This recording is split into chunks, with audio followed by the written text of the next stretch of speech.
Hey, it's Anna. Welcome back to my channel, and it's the first video I'm actually filming in 2024 because my last video was filmed in 2023, and I want to go over my analytics from the year of trying to do book social media. It's definitely been a learning curve. I wouldn't say I am by any means an expert. I've just been having so much fun with it, and I definitely have preferences for certain platforms, but I have also really loved being able to track my reading for this year. I don't think I've ever tracked it as well as I have this year.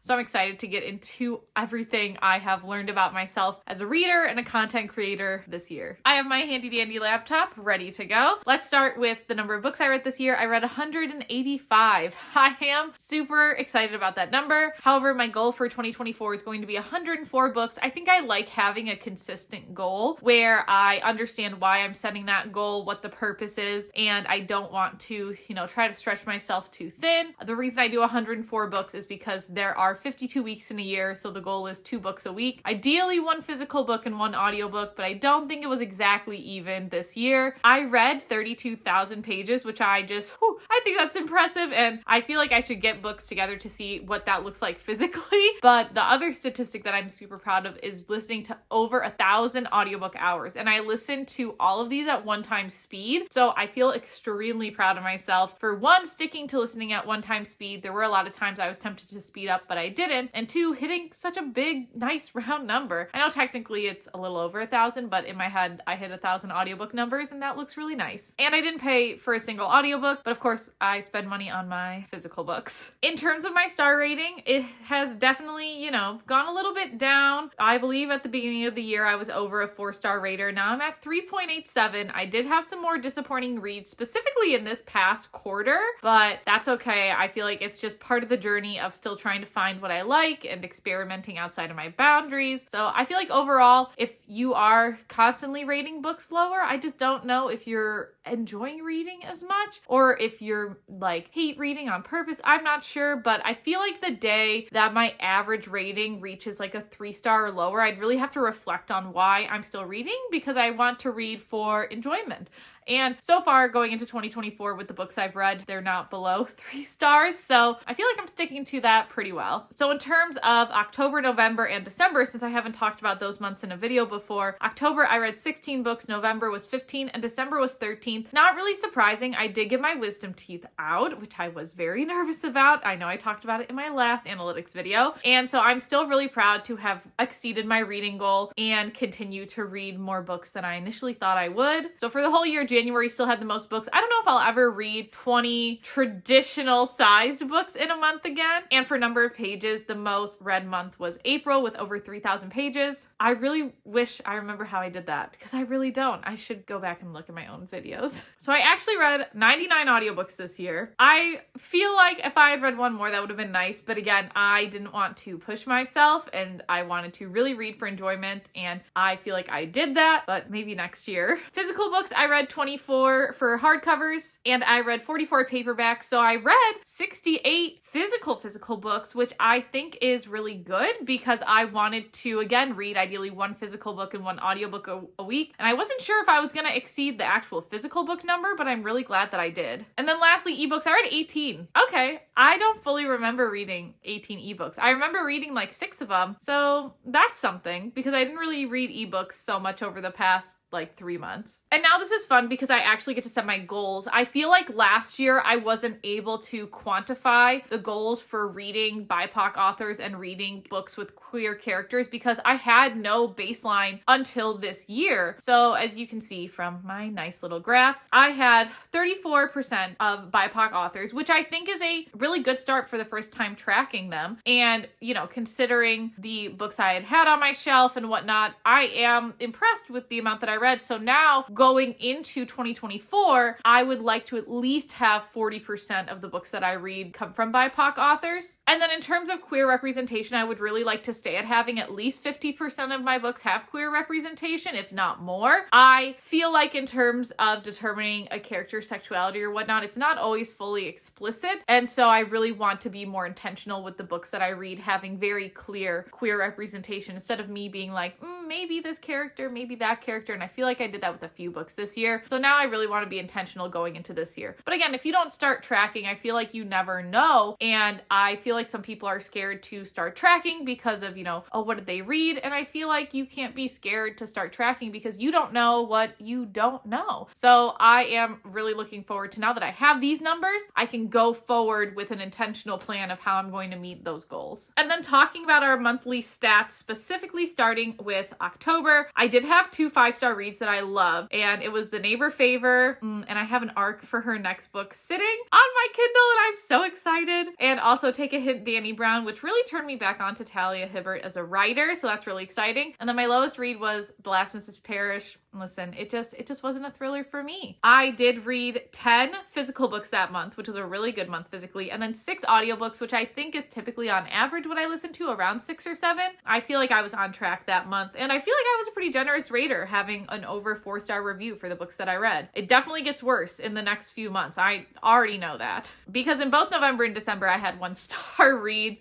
My first 1-star read in November was Sweethearts. I just, no. Let it live in a nostalgia bubble if you read it, but I don't think it aged very well. My highest rated book in November was Kiss the Girl, a Little Mermaid retelling. It was so good. And I read in that month too, I read 3 ebooks in that month. Oh, I think they were arcs. It's vaguely coming back to me. I feel like before Wisdom Tooth surgery, the whole month of November was just a blur. So oopsie daisy. I also read 2 hardcovers and then 3 paperbacks. So 8 physical books overall, since I count ebooks as physical books because clearly I don't read that many. And then audiobooks, I was at 7. Again, not as generous of a rater that month. And then December being my birthday month, I loved Crime Time and The 7-Year Slip. I thought those were fantastic audiobooks, both of those. And then The Night Ship. It sucked. I have nothing further to say. And I read 6 physical books, but listen, they were some pretty stacked physical books. I think every physical book that I read, besides one in the month of December, was over 400 pages. So I'm pretty proud of myself for reading longer physical books and not being as intimidated. And then I listened to 7 audiobooks. So I'm excited to hopefully use this tracker again going forward. And I don't know if I'm going to keep doing quarterly updates, but I definitely want to compare year to year moving forward if I'm still consistent with it. Speaking of being consistent, talking about my social media, we're going to look at Twitter first. Listen, I'm at 10 followers now. It's something. I do my 365 days of books, and I feel like there are different forms of social media for different people. That's the one thing that I've really learned about this year. There are some people who are extremely good at Twitter, at YouTube, at Instagram, and at TikTok. And if you can be good at all of those, like, it is such a skill to be able to be good at all of them, or even just to have help or whatnot. It's definitely admirable. For me, I don't think Twitter is my calling. Now, even though there has been 365 days of books, as you can see in my little screenshot, I am past that because I have more than 365 physical books that I don't mind spoiling for myself that I want to keep talking about. So I still plan to do that series, meaning I'm still going to post on Twitter, but am I really going to post on Twitter after that? Not really. It's because doing the 365 days on Twitter isn't hard for me. And I think at least why I want to still have a Twitter is because if I do ever decide in terms of publishing a book or wanting different social media goals, I still want to at least have some type of backlog on Twitter for myself to learn and grow from. So we're not going to get rid of it. It's going to stay. And if I give up tweeting one day, I don't think I'll be that heartbroken. And I think that's something else that I've learned during this year is I'm okay with letting social media die down on some of its other forms that I'm not as good at and potentially focusing my time on the 2 forms of social media I do think I'm okay at. So I'm not going to say I'm like a master at them or even good. I definitely feel like it's mediocre, but I feel like instead of being a jack of all trades, master of none type of deal that I was trying to do this past year, I really might want to focus in on 2 more of the social medias rather than just all 4 of them. Speaking of that, we have Instagram. I got 8 more followers, which is, again, fine. I definitely am not an Instagram girly either, and I know that's a place to post videos. I just don't think I've gotten into Instagram Reels before, and I don't fully know if I will. I did actually post some videos on my Instagram for my book advent calendar opening. I don't think they did the worst. I don't think they did very good either, but I at least tried posting it on there. And again, I think I know that there are different audiences between the different social media media platforms, but I don't know. Just it's not the same for me. I don't think I'm as engaging on Instagram either. I feel like I can definitely engage more on other social media platforms, which is why I like lean towards them more. So again, I'm going to keep doing the 365 day series. I also think it's really fun to see how many physical books I have, which is kind of why I want to like document them all in a 365 day series. And I feel like I would still continue it as I continue to buy books. So I feel like it'll just be fun again to have that backlog, and maybe I'll get better at it. I don't know, probably not, but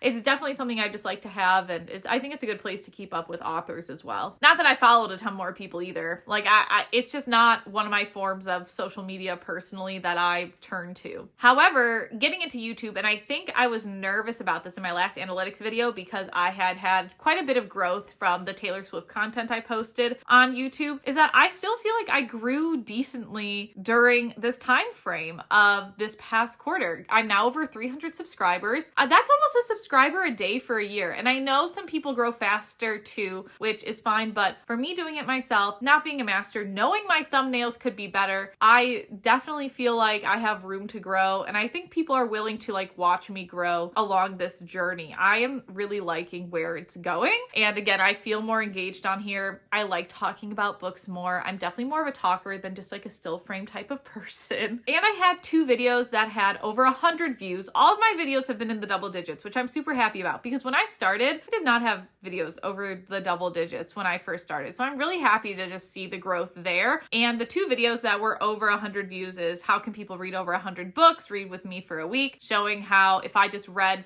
during the actual work week, how many books in theory would I be able to read during the year. I just like doing that as a little experiment, and I think that was pretty fun. And then my other one was popular standalone book rankings, books I love and hate. I really do love ranking videos for myself. And again, I am proud of those videos. All my other videos, like I said, are over at least 10 views, which I think is pretty good for me. I'm pretty proud of it. And then in terms of just what the past, 3 months have looked like, we have 19,500 views, which I think is a little bit less, but makes sense because I was not posting my Taylor Swift videos and using that type of, audience. I'm down watch time, not surprising, but still 344 hours of people watching me at some point, I think is just pretty crazy to think about. And then I'm up 78 subscribers. I feel like that's pretty good for me. I don't know. It just makes me happy to think about that. I just wanted to do this for fun, and I feel like I have such a love for making videos, and I see why people have talked about why they love making videos, because I do think it's so much fun. Could I get better at editing and my thumbnails? For sure. But again, is that maybe something I focus on going into 2024 and not really, again, try to do all the social media forms and focus on the 2 that I'm really more passionate about? Maybe. So definitely YouTube, I would say, is a bigger passion of mine with long form content, being able to get all my thoughts out. But I also do really love TikTok. I mean, I love making skits on there. I love interacting with people on there. I feel like some of my best friends have come from TikTok, and it just makes me so happy to have a community like that. And I didn't realize this, but I definitely had a slower growth period over these last 3 months, which is honestly okay. I mean, I was proud of myself in terms of getting, over 4,000 followers on there. I would love to get over 5,000 this year. Is it going to happen? I don't know. But that's more than 10 followers a day for a year that have decided to follow along my little TikTok journey. And I'm really proud of that. Now, I will be transparent. It is technically January the 5th, but I'm kind of glad I had a work trip earlier this week to film this because I want to talk about all the videos of mine this past quarter that were over 10,000 views. And the last one I'm going to talk about is honestly my favorite. It's one of my most recent ones. It definitely did the best this quarter, and I'm so excited to talk about it, but I gotta get through all the other ones first. So I think one thing that I feel like a lot of people making book social media might feel is the pressure to keep up with current content, and I feel like I definitely fell into that trap more in this quarter because I feel like I had quite a few videos that had a decent number of views. It didn't necessarily translate into followers, but I definitely got more people's attention because the first video that I filmed that got over 10,000 views was talking about the unannounced Red Tower book, which ended up being the holiday edition of Fourth Wing. And I made a video talking about how I thought it was going to be the 3rd Fourth Wing book and they were going to do like a dual drop. Obviously not. But that one was obviously very timely in terms of being topical and keeping up with the most recent books. And so I understand why it got more views. Am I going to be able to do that all year? No, I don't think so. And then the next video that got over 10,000 views, I was talking about the app Libby releasing all the books that you wait for at like the same time, and that Libby always messes up a TBR, which I feel like is pretty relatable if you use Libby. So not everybody uses Libby, which is a free app to get library books, but the people who knew definitely knew. And I just think it's funny. I definitely had fun filming this skit too. I was in a different location on the ground, and I feel like this quarter I had less Taylor Swift content and definitely more book content, but my mom and I did see the Eras Tour movie, and I made us outfits, and that one did get over 10,000 views, which I thought was cute because my mom was in the TikTok and it was her first time, and I was like, the people are being so nice to you in the comments. And so she had her little, little bit of virality, you could say. It's not anything crazy, but for her, I feel like it was such a fun experience. The next one, I talk about books I should have DNF'd. I chuck Kingdom of the Feared across the room, and I'd do it again. I'd do it again and again and again. I should have DNF'd that book. But I feel like people definitely get that feeling with books they should have DNF'd and when they're so happy to be done with them. Speaking of another timely TikTok, so Fourth Wing was not my first Rebecca Yarros book. I read In the Likely Event with my book club, and I talked about, how I shouldn't have been shocked at the beginning of Fourth Wing because in The Likely Event, she has a plane crash in the first 90 seconds. And I feel like, again, a lot of people thought it was relatable. Rebecca's kind of a hot topic, so I feel like that definitely garnered some attention. Speaking of Rebecca Yarros, this is my third TikTok related to something about Fourth Wing that got over 10,000 views. So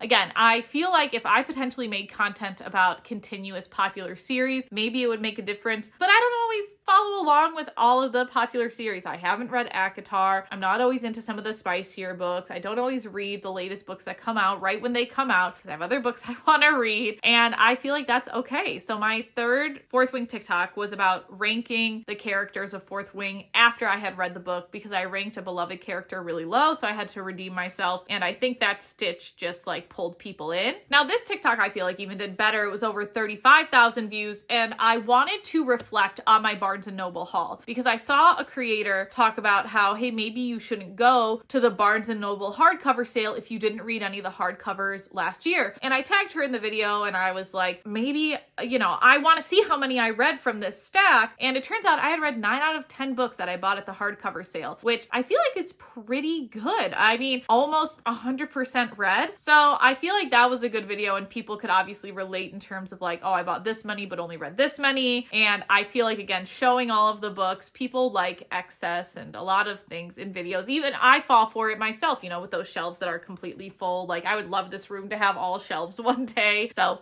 I definitely fall into that as well. And I think, again, it's something else that's relatable to people where it's like, oh, I buy books and I don't read them. And maybe had other people reflecting too. And then these next two TikToks, I believe I technically posted in 2024, but it's okay. So this first one that got over 10,000 views talks about if you're going to read a book a month, this is how many books you're going to read, and then a book a week, a book every other day, and then a book every day. And it was very similar to my one video that now has over like 400,000 views talking about if you read a book a week, this is what your TBR would look like, and this is what your 3-year TBR would look like. I've played it in a past analytics video before. So I tried to do something similar to that just because I have a lot more books and I'm staring at them over there right now. You'll see them in a future video, how they're all laid out. And so I just thought that would be fun to do, especially because I wanted to get all my books out and really physically see them. And then this one I'm so excited about.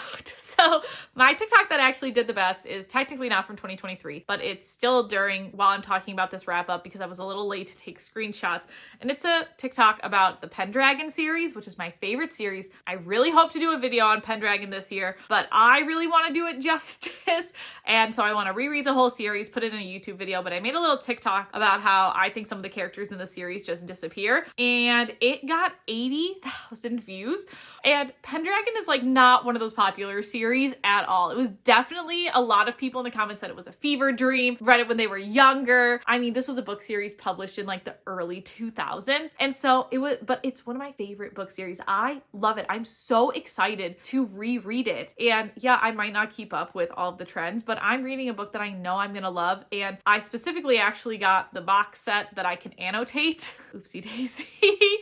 And I got those new covers so that I'm going to be able to annotate it. I actually have something else exciting that hopefully I'm going to, I don't want to talk too much about it and jinx it, but hopefully something else with that series is going to come off. So I'm really excited because I feel like a lot of people, now I'm really starting to get into my groove. I'm finding my target audience. Other people who love those nostalgic books might be getting back into reading again. And so I just love that this TikTok did well. I was not expecting it to do well. I just posted it because I thought it was funny, and it just makes me so happy to see that other people also really love this book. I think it might might be like under the hashtag. I think this might be the video with the most views under like the Pendragon hashtag, which makes me so happy because I just want people to talk about the series with me. I bring it up almost every day. In terms of my hashtag, I didn't actually check it before this video, but I remember the last time I was editing videos, it was at 3.2 million, and it might now be at 3.3 considering the Pendragon TikTok. That's kind of what I'm guessing it'll be around. If it's more than that, okay.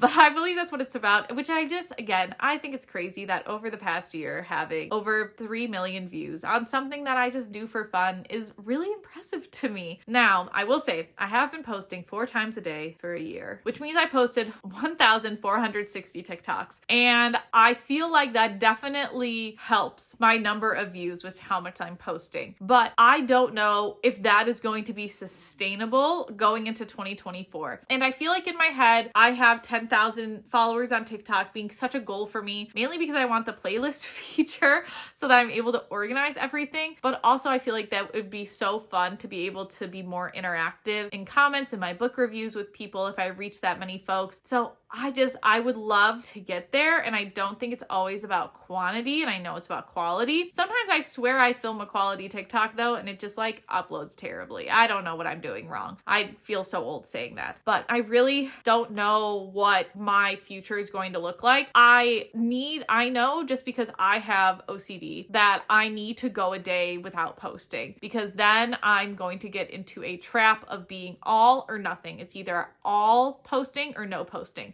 Like yesterday, I only posted 3 times, and I definitely felt uncomfortable only posting 3 times. And again, no one's telling me to do this. No one's paying me to do this. I'm still having fun. I just know for my own personal like OCD type of treatment, I need to go at least a day without posting. Not sure exactly when I'm going to do that or if I want to do that, but I feel like I need to make myself do it. Because realistically, what's going to happen if I don't post today? It's not like I'm going to lose everything I built up, right? I'm not going to lose the friends I made along the way. The videos that did do well aren't suddenly going to go down to 0. So I feel like I need to do it. But at the same time, I feel like right now I still have enough free time to be able to balance my reading and my social media creation and also the other things I want to do in my life. And I feel like once I reach a point where I don't think I can upkeep it anymore, then I would have to start pulling away from social media. But I don't know what it looks like. I would love to get to 10,000 followers this year. I would love to get to 5,000 at a bare minimum. I feel like I can definitely get to 5,000 this year, but I would ideally love to get to 10, but who knows what the future is really going to hold. So I'm looking forward positively. I'm excited to continue to talk about books and interact with people in the community.